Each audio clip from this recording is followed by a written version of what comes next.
আমার পেছনে যেটা দেখতে পাচ্ছেন এটা পৃথিবীর বৃহত্তম এবং কঠিন কারাগার, যার ধারণ ক্ষমতা 40,000। কল্পনাও করতে পারবেন না এখানের বন্দী মানুষরা কতটা বিপজ্জনক। আপনি কতজন মানুষের জীবন নিয়েছেন? কতজন? 5 জন নাকি 10 জন? 50 জনেরও বেশি।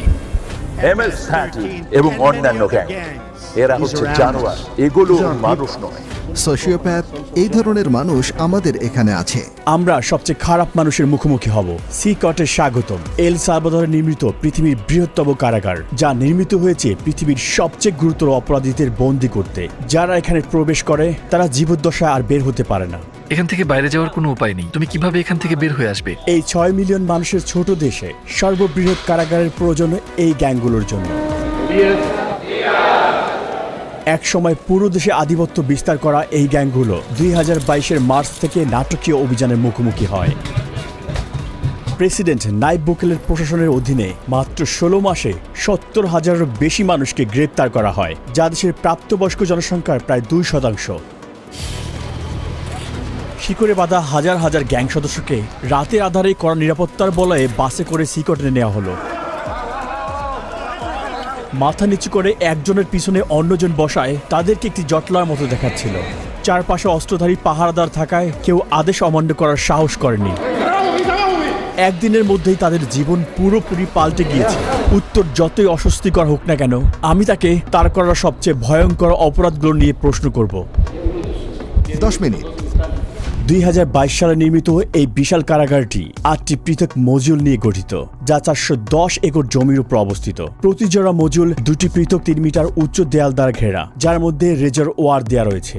9 মিটার উঁচু বিশাল দেয়াল দিয়ে পুরো জায়গাটি ঘেরা, যার উপরে রয়েছে 3 মিটার উঁচু বৈদ্যুতিক তার, যেখানে 15,000 ভোল্ট বিদ্যুৎ বইছে। চারপাশের 19টি ওয়াচ টাওয়ারের মাধ্যমে কোনো কিছু নজর এড়ায় না। এই সম্পূর্ণ ব্যবস্থা শুধু পালানোর রাস্তাকে বন্ধ করে না, বরং পালানোর চিন্তাকেও মুছে দেয়। হ্যালো, আমাদের প্রেসিডেন্সি থেকে অনুমতি আছে। সৈন্যরা আমাদের থামিয়েছে। আশা করি এটাই আমাদের সর্বশেষ চেকপোস্ট। জ্যামারগুলো সিকটের 2 কিলোমিটার এলাকার সমস্ত সিগন্যালগুলো বন্ধ করে দিয়ে সমস্ত যোগাযোগ বিচ্ছিন্ন করেছে। এই এলাকাটি নিরাপত্তা দিতে 600-এরও বেশি সৈনিক এখানে কাজ করছে। আমরা ভিতরে প্রবেশ করার আগে সমস্ত জিনিসপত্র এখানে রেখে যাব। কেবল ক্যামেরা এবং মাইক্রোফোন নিয়ে ভিতরে প্রবেশ করব। আস্তে আস্তে এগিয়ে যান, ক্যামেরার দিকে তাকান। Body scanner. আমি বিয়ের আংটি রাখতে ভুলে গিয়েছি। আচ্ছা, সেটা ওখানে রাখতে হবে। এই উচ্চ ক্ষমতা সম্পন্ন এক্স-রে স্ক্যানারটিতে হাড় এমনকি শরীরের অঙ্গ প্রত্যঙ্গ দেখা যায়। এটি মূলত নতুন বন্দীদের স্ক্যান করতে ব্যবহার করা হয়, এটা নিশ্চিত করতে যে কেউ নিষিদ্ধ কোনো বস্তু বহন করেছে কিনা। তারা জিনিসগুলো গিলে ফেলত অথবা পথ বা পথে করে নিয়ে আসার চেষ্টা করত। Micro SD memory card, microchip, এবং শুধু এগুলোই নয়, এমনকি ফোনের চার্জারও। আরও একবার পুরো শরীর তল্লাশি করা হলো। আপনারা জুতা খুলুন। এমনকি তারা মোজার ভেতরেও তল্লাশি করলো। সিকিউরিটি চেক পার করতে আমাদের 1 ঘন্টা সময় লেগেছে। 1 মাসের টানা আবেদনের পর আমরা এখানে আমন্ত্রণ পেয়েছি। গার্ডরা মাস্ক পরে, কারণ তারা এখানে খুবই ঝুঁকিপূর্ণ কাজ করছে। আর যদি তাদেরকে চিনে ফেলে তাহলে শহরে ভ্রমণ করা ঝুঁকিপূর্ণ হয়ে পড়বে, কারণ এই গ্যাংগুলোর অনেক বেশি পরিচিত লিঙ্ক রয়েছে, তাই তারা পরিচয় গোপন রাখে। আপনি কেন মাস্ক পরছেন না? আমাকে তাদের সাথে চোখে চোখ রেখে মুখোমুখি কথা বলতে হয়। তারা ইতিমধ্যেই জানে আমি কে। আমরা এখন নিবন্ধন রুমে। এটা শুধু বন্দীদের জন্যই। যখন অপরাধী রাস্তায় ধরা পড়ে তাদের আইডি থাকে না এবং তারা নাম বলে না। এ কারণে তাদের ফিঙ্গারপ্রিন্ট এবং ছবি তুলে সিস্টেমে নিবন্ধন করা হয়। একবার সিকটের স্থায়ী সদস্য হলে বন্দীদের বাকি জীবনের জন্য প্রিয়জনদের সাথে সকল যোগাযোগ বিচ্ছিন্ন হয়ে যায়, কারণ পরিবার পরিদর্শন একেবারে নিষিদ্ধ। এটাও জানা গুরুত্বপূর্ণ যে বড় অভিযান পরিচালনার সময় কিছু নির্দোষ মানুষকেও ভুল করে এখানে বন্দী করা হয়েছে। এখানে নো কন্টাক্ট নীতির কারণে তাদের পরিবার জানেও না তারা কোথায় আছে বা আদৌ বেঁচে আছে কিনা। কারো কারোর জন্য এই ডকুমেন্টারি হতে পারে তাদের হারিয়ে যাওয়া প্রিয়জনকে দেখার প্রথম সুযোগ। বন্দীরা যেখানে প্রবেশ করে সেই মডিউলগুলো প্রবেশের আগে আমরা এখানে অস্ত্রাগারটি পরিদর্শন করি। যে কোনো বিদ্রোহের জন্য এটি খুবই গুরুত্বপূর্ণ, কারণ তারা পৃথিবীর সবচেয়ে বিপজ্জনক মানুষ। আমরা T65 রাইফেলের মতো অস্ত্র ব্যবহার করি, যা M16 রাইফেলের মতো। আমাদের কাছে আরও একটি অস্ত্র আছে, যা হলো 12 গেজ শটগান। একটি সিগ শাওয়ার রাইফেল সংকীর্ণ স্থানে আমাদের চলাফেরা সহজ করে। যখন অপরাধীদের বন্দি করে বাসে নিয়ে যাওয়া হয় তাদের চলাচল সীমিত করতে এবং আক্রমণের ঝুঁকি কমাতে হাত করা এবং শিকল পরানো হয়। কখনো এখানে কি বিদ্রোহ হয়েছে? এখন পর্যন্ত কোনো পালানোর চেষ্টা হয়নি। এখানে আমরা অপরাধী সংগঠনগুলোর সবচেয়ে খারাপ মানুষদের পেয়েছি। বিদ্রোহ সুরক্ষা গিয়ারের মধ্যে রয়েছে head protection, face shield, neck protection, anti trauma vest, leg protector, shin guard এবং সর্বোপরি একটি ঢাল। সাধারণত কারাগারে বন্দীরা যে কোনো ধরনের হাতে তৈরি অস্ত্র তৈরি করে, যেমন সুচ, ছুরি। তারা সম্পূর্ণ সুরক্ষিত। দেখতে পাচ্ছেন কিভাবে তার পা সুরক্ষিত আছে। যেহেতু কারাগারটি অনেক বড় তাই আমাদের বাসে চড়তে হচ্ছে। আমরা এখন মজুল এলাকায় প্রবেশ করছি। দেশকে নিরাপদে রাখতে 1000 কর্মী সিকটের ভিতরে কাজ করছে। এটা যদিও অসম্ভব, কিন্তু চলুন কল্পনা করি যে কোনো বন্দী এখান থেকে বেরিয়ে এলো। এই সমস্ত পাথরগুলো ইচ্ছে করেই এখানে রাখা হয়েছে, কারণ তারা যখন এটার উপর দিয়ে হাঁটবে এটা অ্যালার্ম সিস্টেমের মতো কাজ করবে, যা শব্দ তৈরি করবে এবং চুপচাপ হাঁটতে পারবে না। তারা কি পালানোর চেষ্টা করেছে? না। তারা কি চেষ্টা করতে পারে? কঠিন, কারণ তাদের একটির পর একটি নিরাপত্তা বলয়ের মধ্য দিয়ে যেতে হবে। বাইরের হস্তক্ষেপ রোধ করতে সিকট তার নিজস্ব অবকাঠামো নিয়ে একটি বিচ্ছিন্ন এলাকায় নির্মিত হয়েছে, যার মধ্যে রয়েছে বৈদ্যুতিক এবং পয় নিষ্কাশন ব্যবস্থা। দুর্ঘটনাবশত বিদ্যুৎ এবং পানি সরবরাহ বন্ধ হলে সিস্টার্ন এবং পাওয়ার প্ল্যান্টগুলো 1 সপ্তাহ পর্যন্ত কার্যক্রম চালু রাখতে সক্ষম। আমি খুবই উচ্ছ্বাসিত। আপনারা দেখবেন আমি মুখোমুখি হব বিশ্বের সবচেয়ে বিপজ্জনক অপরাধীর সাথে। এটা খুবই ঝুঁকিপূর্ণ। আমরা একটি মজুলে এখন প্রবেশ করব। আপনারা পাশাপাশি তৃতীয় এবং চতুর্থ মজুল দুটি দেখতে পাচ্ছেন। অপরাধীরা এখানে প্রবেশ করলে এই দরজা দিয়ে আর কখনোই বের হতে পারে না। আর কয়েক পা আগালেই আমরা 2500-রও বেশি অপরাধী দেখতে পাব। এ যেন এক নিয়ন্ত্রিত বিশৃঙ্খলার মধ্যে পা রাখা।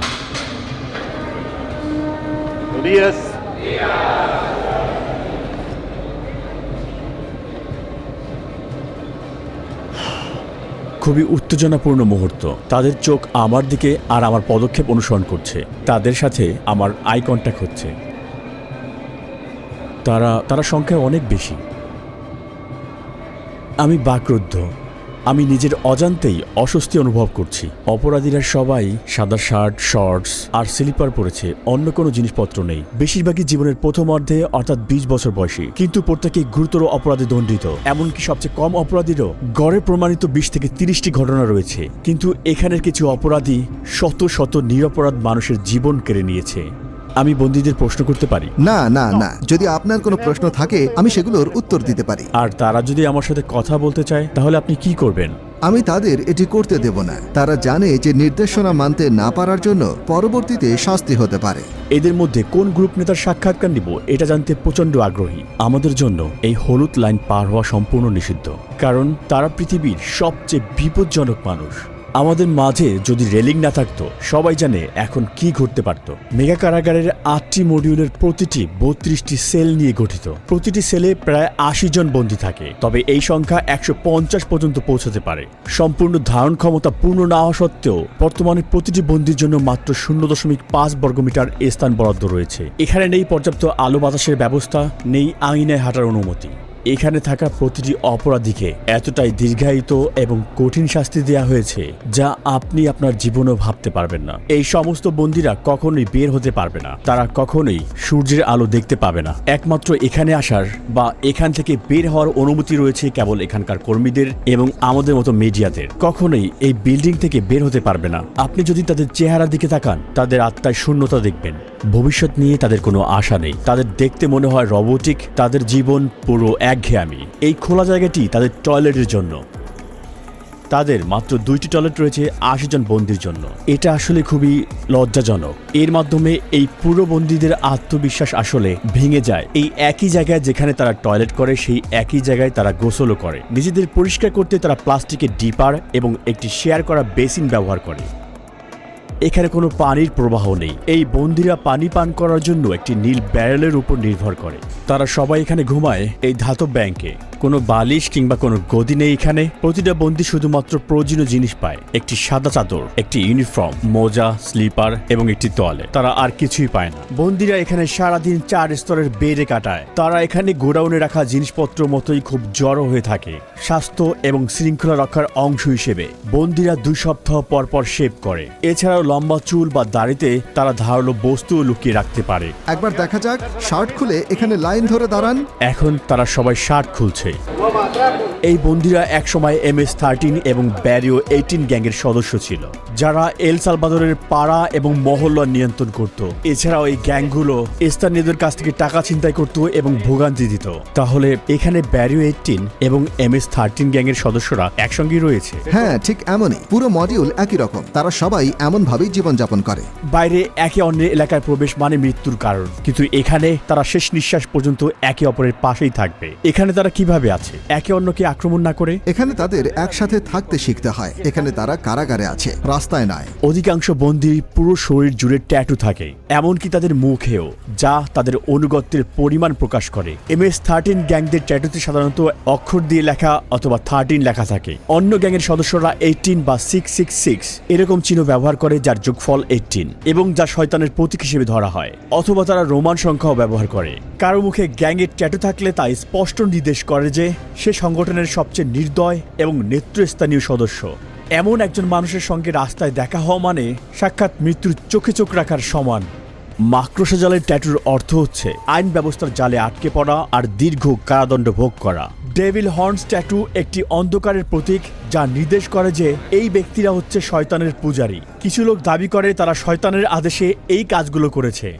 একটি টিয়ারড্রপ ট্যাটু নির্দেশ করে যে সেই ব্যক্তি কোনো মানুষের জীবন নাশ করেছে। চোখের ফোঁটার সংখ্যা বোঝায় কতগুলো জীবন তারা কেড়ে নিয়েছে। যদি 3টি টিয়ারড্রপ থাকে, এর মানে এই ট্যাটুর মালিক এতগুলো জীবন কেড়ে নিয়েছে যার হিসেব নেই। লাফ নাও ক্রাই লেটার, এই মাস্ক বা ক্লাউন ট্যাটুগুলোর একটা স্পষ্ট বার্তা হচ্ছে কঠিন সময়ে তুমি শক্ত থাকো আর পরিণতি পরে ভুগবে। এখানের সমস্ত মানুষ কি সত্যি খারাপ? এরা একদম অন্য লেভেলের হাই প্রোফাইল ক্রিমিনাল, যারা কখনো তাদের মনোভাব পরিবর্তন করবে না। উপরে তাকালে দেখবেন সেখানে ক্যাটওয়ে এরিয়া রয়েছে। নিরাপত্তা কর্মীরা উঁচু জায়গা থেকে নিয়মিত বন্দীদের উপর নজর রাখছে। এখানে সন্দেহজনক কিছু ঘটলে তারা তৎক্ষণাৎ হস্তক্ষেপ করবে। চারপাশের প্রতিটি কোণায় থাকা ক্যামেরার মাধ্যমে তারা 24 ঘন্টা এই এলাকায় নজরদারি রাখে, যাতে কোনো কিছু নজর না এড়ায়। নজরদারির জন্য মডিউলগুলো দিন রাত ব্যাপী আলোকিত রাখা হয়। সূর্যাস্তের পরেও আলো জ্বলতে থাকে। তারা সবসময় নজরদারির মধ্যে থাকে। আমার মনে হয় এটি অন্যতম কঠিন একটি ব্যাপার। আর তারা যখন ঘুমাতে যায় তখন তাওয়াল ব্যবহার করে চোখ ঢাকতে, যাতে চোখে আলো না পড়ে। এখানে তারা বন্দীদেরকে বাইবেল থেকে কিছু গুরুত্বপূর্ণ পাঠ শেখাচ্ছে। এখানে তাদের শারীরিক ব্যায়াম হচ্ছে আর ওখানে তাদের ট্রেনার। বন্দীদের সেল থেকে বাইরে যাওয়ার এটাই তাদের একমাত্র সময়। অস্ত্রধারী পাহারাদারদের নজরদারিতে এই কার্যক্রমগুলো প্রতি সপ্তাহে মোট 1 ঘন্টা চলে। এক সময় তারা রাস্তা নিয়ন্ত্রণ করত, কিন্তু এখন তারা ইচ্ছে মতো এক পাও চলতে পারে না। এটা একটা রোটেটিং শিডিউল, জায়গা কম, তাই সবাই একসাথে একই দিনে বাইরে যেতে পারে না। বন্দীরা যখন এইসব অ্যাক্টিভিটিতে সেলের বাইরে থাকে, তখন কি কোনো বিশৃঙ্খল ঘটনা ঘটেছে? এমন কিছুই হয়নি। যখন আমরা সেলের ভিতরে ক্যামেরা ফোকাস করি, প্রায় দেখি একজন বন্দী আস্তে আস্তে কথা বলছে। সেলের ভিতর থেকেও গ্যাং সদস্যরা বাইরে তথ্য পাঠানোর চেষ্টা করে, আর তাই আমরা তার মুখের ভঙ্গি সেন্সর করে বার্তা ব্লক করে দিয়েছি। কড়া ব্যবস্থা নেওয়ার পরও গ্যাংগুলো এখনো বাইরে শক্তিশালী। গুজব আছে তারা নিরীহ মানুষের উপর প্রতিশোধ নেওয়ার পরিকল্পনা করছে, কিন্তু তার পাল্টা হিসেবে কর্তৃপক্ষ তাদের বন্দী সদস্যের উপর আরো কঠিন পদক্ষেপ নেওয়ার হুমকি দিয়েছে। যদি ওরা এমন কিছু করে তাহলে কারাগারে একবেলা খাবারও পাবে না। সৃষ্টিকর্তার কসম, তাদের খাওয়ানোর জন্য একটি চালের দানাও থাকবে না। আর দেখি কিভাবে তারা কতদিন টেকে। এখানে তাদের 3 বেলা খাবার দেওয়া হয়, ব্রেকফাস্ট, লাঞ্চ আর ডিনার। ব্রেকফাস্টে সাধারণত মটরশুঁটি আর ভাত থাকে, আর ডিনারও প্রায় একই রকম। দুপুরে সাদা ভাত আর পাস্তা দেওয়া হয়। একমাত্র যা পরিবর্তন হয় সেটা হলো পানীয়। চিকেন বা মাংসের মতো কোনো পুষ্টিকর খাবার তালিকায় নেই। এটা দুপুরের খাবার। আজ ভাত, পাস্তা আর 2টা টর্টিলা দেওয়া হয়েছে। খাবারের মেনু কি পরিবর্তন করা হয়? না, প্রতিদিন একই। হ্যাঁ, সবসময় একই থাকে। ফ্রেশমেন্ট। এটা মিষ্টি পানীয়। আমি নিজেই এটা খেয়ে একটু স্বাদ নিয়ে দেখব। বন্দীদেরকে হাত দিয়ে এগুলো খেতে হয় এবং প্লেটগুলোকে ভালোভাবে পরিষ্কার করতে হয়। পর্যাপ্ত প্রোটিনের অভাবে অনেক অপরাধীরাই এখানে পুষ্টিহীনতায় ভুগছে। বন্দীর সাথে সাক্ষাৎকার নেওয়ার আগে আমি আপনাদেরকে একটি জায়গা দেখাতে চাই, যা অন্যতম কঠিন একটি জায়গা। আমরা এখন আছি আইসোলেশন সেলের এলাকায়। যখন বন্দীরা আইন ভাঙে, তাদেরকে এই আইসোলেশন সেলে পাঠানো হয়। আইন অনুযায়ী আমি তাদের 15 দিনের জন্য সেলে বন্ধ রাখতে পারি। সেলের দরজা সিল করা থাকে। এই গ্রিডের মাধ্যমে আমি তাদের দেখতে পারি এবং জানতেও পারি ভেতরে কে আছে। এখানে খাবার দেওয়া হয়, আর দরজা খুলে কোনো কার্যক্রমে নেওয়ার আগে এই জায়গাটাতেই তাদেরকে আমরা হাতকড়া পরাই। আইসোলেশন সেলে স্বাগতম। যদি কোনো বন্দী অশোভন আচরণ করে তাহলে তাকে এখানে পাঠানো হয়। সে কখনোই জানবে না সময় সম্পর্কে বা কতদিন তাকে এখানে থাকতে হবে। কয়েকদিন বা কয়েক সপ্তাহ পর্যন্ত সে এই কংক্রিটের বিছানায় ঘুমাবে, আর সেই অপরাধী বিচ্ছিন্ন হয়ে পড়বে পুরো পৃথিবী থেকে। এটার ভিতরে তাদের পানি সরবরাহ করা হয়। এখানে একটি পানির বেসিন রয়েছে। তারা এখান থেকে পানি নেয় আর তারা ঠিক এখানে প্রস্রাব করে। পানি খাওয়ার বেসিন এবং টয়লেট পাশাপাশি অবস্থিত। এই টয়লেটটি দেখে মনে হচ্ছে এটি খুব সদ্যই ব্যবহার করা হয়েছে, আর তাই এটি এখনো নোংরা হয়ে আছে। এখানের একমাত্র আলোর উৎস হচ্ছে এই ছোট্ট ছিদ্র, যা দিয়ে খুবই সামান্য পরিমাণ সূর্যের আলো আসে, এবং এটি বাতাসেরও একমাত্র উৎস। আপনার মতে এই আইসোলেশন রুমের সবচেয়ে কঠিন বিষয় কোনটি? ভিতরে আপনি নিজের হাতও দেখতে পারবেন না, তাই যখন কাউকে আইসোলেট করা হয় তার জন্য কিছু একটা থাকা প্রয়োজন, একটা বই অথবা কিছু একটা, যাতে তার মন শান্ত থাকে। কিন্তু এখানে তাদের সেরকম কিছুই নেই। যতই কঠিন অপরাধী হোক না কেন, এই ধরনের আইসোলেশন তাদের মানসিকভাবে ভেঙে ফেলে। এটা এখানকার অপরাধীদের জন্য জরুরি, যারা একসময় সৃষ্টিকর্তার মতো নির্ধারণ করত কে বাঁচবে আর কে মরবে। তারা ক্ষমা চাইতে পারে, আর সৃষ্টিকর্তা তাদের ক্ষমা করুক। কিন্তু এখানে ভিকটিমদের প্রতি ন্যায় বিচার নিশ্চিত করা আবশ্যক, আর এটা তাদের সর্বনিম্ন প্রাপ্য। এখন আমরা সাইকো নামের একজন কয়েদির সাক্ষাৎ নিব। তার অপরাধের ইতিহাস 34 বছরেরও বেশি, আর গত 25 বছর ধরে সে একটা বড় সংগঠনের নেতৃত্ব পর্যায়ের সদস্য। 10 মিনিট। এমনকি এই বন্দির চারপাশে নিরাপত্তা দিতে 10 জন গার্ডও পর্যাপ্ত নয়। মাস্ক খুলুন। আপনার নাম কি? আমার নাম মার্ভিন এর্নস্টো। আপনার বয়স কত? 41 বছর। 41-এর মতো দেখাচ্ছে না, মনে হচ্ছে 35 বছর বয়স। এটা শুনে ভালো লাগলো, কারণ আমি মনে করি আমার বয়স বেড়ে গেছে। আপনার ট্যাটু দেখতে পারি? MS-13। আপনি কত সালে ওই সংগঠনে যোগ দিলেন? 2004 সালে, কিন্তু আমার অপরাধের রেকর্ড 11 বছর বয়স থেকেই শুরু। আপনি কিভাবে প্রথম জড়িয়ে পড়লেন? যখন কোনো ছেলের শুধুমাত্র তার মা থাকে আর সেই মা কাজেই ব্যস্ত থাকে, তখন সেই ছেলে রাস্তায় বেরিয়ে আসে, সাহায্যের জন্য কিছু খোঁজে। আমি ভাবলাম আমার মা গরিব, আমার জুতোর দরকার, কাপড় চাই, আর শুরু করলাম চুরি। তারপর বাবার মতো কাউকে খুঁজে ফিরি, কারণ আমি বাবাহীন ছিলাম, তাই গ্যাংয়ের দিকে আকৃষ্ট হলাম। একসময় একটা খুন করলাম, আর তারপর এল সালভাদর চলে এলাম জীবন পাল্টানোর জন্য। কিন্তু এখানে আরো গ্যাং ছিল, আবার একই কাজ করতে শুরু করলাম। তারপর শেষমেশ জেলে ঢুকলাম। আমি সবসময় সেই ধরনের মানুষ ছিলাম যারা কোনো কিছু মনস্থির করলে সেটাই অর্জন করতে চায়, আর আমি এখানে এসে সবকিছুই অর্জন করেছি। কিন্তু এখন আমি এখানে আছি। এভাবেই শয়তান মানুষকে পরিশোধ করে। আচ্ছা, এটা কি সত্যি এই অপরাধ সংগঠনে যোগ দিতে হলে কাউকে হত্যা করতে হয়? হ্যাঁ। আপনি কাকে হত্যা করেছেন? সেটা কি আপনার আত্মীয়? আমি সত্যিই মনে করতে পারি না কতজনকে হত্যা করেছি, কিন্তু হ্যাঁ, কারণ গ্যাংয়ের জন্য এলাকা থাকা প্রয়োজন। আমি আমার মা, বাবা, ছেলে সবকিছুই হারিয়েছি এই গ্যাংয়ের কারণে। আমি যদি USA-তে থাকতাম তাহলে পরিবার নিয়ে সুন্দর জীবন কাটাতে পারতাম, কিন্তু আমরা ভুল সিদ্ধান্ত নিয়েছিলাম, যার ফল ভোগ করছি। এই জন্য আমি যুবকদের বলি, স্কুলে যাও, তোমার মা বাবার কথা শোনো, সেই মতো চলো। আমরা যেভাবে এখানে বেঁচে আছি সেরকম জীবন বানিও না, এর থেকে বের হওয়ার কোনো পথ নেই। আপনি কতজনের জীবন নিয়েছেন?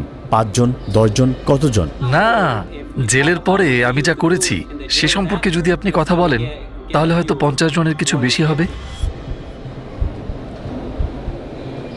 কখনো কখনো এটা করতে হতো। আপনি কিভাবে এত ঠান্ডা মস্তিষ্কের এবং নির্মম হয়ে উঠলেন? আমি আসলে এই প্রশ্নের উত্তর জানি না। পরিবারের সদস্যদের সাথে সারা জীবন দেখা না হওয়ার বিষয়টি আপনি কিভাবে অনুভব করেন? আমার খারাপ লাগে, কারণ আমি শেষবার আমার ছেলেকে দেখেছিলাম যখন সে 5 বছর ছিল, আর এখন সে 21। আমি তাকে দেখতে চাই, আমি তাকে বলতে চাই, এই তোমার বাবা যা করেছে সেটা তুমি করো না, একটা ভালো জীবন খোঁজো। আপনার কারণে যারা ভিকটিম হয়েছে তারা কখনো প্রিয়জনকে দেখতে পারবে না, আর আপনিও কখনো আপনার পরিবারকে দেখতে পারবেন না। কাউকে মিস করার অনুভূতি আপনি কিভাবে মানিয়ে চলেন? আমি খারাপ অনুভব করি কখনো কখনো, যেমন আপনাকে বললাম আমি বিছানায় শুয়ে অনেক কিছু চিন্তা করি, কখনো কখনো কাঁদতে থাকি আর বলি, আপনার জীবিত থাকার প্রেরণার উৎস কি? একদিন আমার জীবন পাল্টানো এবং ঈশ্বরকে খুঁজে বের করা। আমি ঈশ্বরকে বলেছিলাম, আমাকে মাফ করো, আমাকে মাফ করো আমি যা করেছি তার জন্য। আচ্ছা, অবশেষে আমরা সূর্যে আলো দেখলাম। সেকট এমন একটি জায়গা যেখানে আপনি আসতে চাইবেন না, এমনকি দর্শক হিসেবেও। কিন্তু যারা সালভাদোরিয়ানদের ভিকটিম বানিয়েছে, এটাই তাদের চিরকালের বাসস্থান। এরা নিরাপরাধ মানুষদের জীবন কেড়ে নিয়েছে, তাই তারা এখন প্রতিদান দিচ্ছে। সালভাদোর সরকারের স্পষ্ট বার্তা, এখানে অপরাধ সহ্য করা হবে না এবং এর শাস্তি হবে কঠিন। চরম বিশৃঙ্খলার কারণে একসময় সালভাদোর সবচেয়ে বেশি মৃত্যু হারের দেশ ছিল, আর ওই সময় প্রতি 1 লক্ষ মানুষের মধ্যে 104 জন প্রতি বছর তাদের জীবন হারাতেন। পূর্ববর্তী প্রশাসন এই গ্যাংগুলোর সাথে শান্তি চুক্তি করতে রাজি হয়েছিল, কিন্তু তা শৃঙ্খলা আনতে পারেনি। যদিও বর্তমান সরকারের পদ্ধতিগুলো বিতর্কিত, তবুও 2023 সালের মধ্যে এই সংখ্যা নাটকীয়ভাবে কমে দাঁড়িয়েছে প্রতি 1 লক্ষে 2.4, যা এল সালভাদরকে প্রথমবারের মতো সবচেয়ে সুরক্ষিত দেশগুলোতে জায়গা করে দিয়েছে। শান্তি ফিরে এসেছে এবং এই ফলাফল অস্বীকার করার কোনো সুযোগ নেই। কিন্তু যাদের অন্যায়ভাবে কারাগারে বন্দী করা হয়েছিল তাদের কি হবে? বিশৃঙ্খলা নিয়ন্ত্রণ করতে এটাই কি সঠিক ন্যায় বিচার? আর এটা কি স্থায়ী সমাধান নাকি অস্থায়ী সমাধান? এখন পর্যন্ত এই উত্তর স্পষ্ট নয় এবং সমস্ত পৃথিবী তাকিয়ে আছে। ডকুমেন্টারি দেখার জন্য ধন্যবাদ। সাবস্ক্রাইব করতে ভুলবেন না। দেখা হবে নতুন ভিডিওতে। সাথেই ছিলাম রুহি।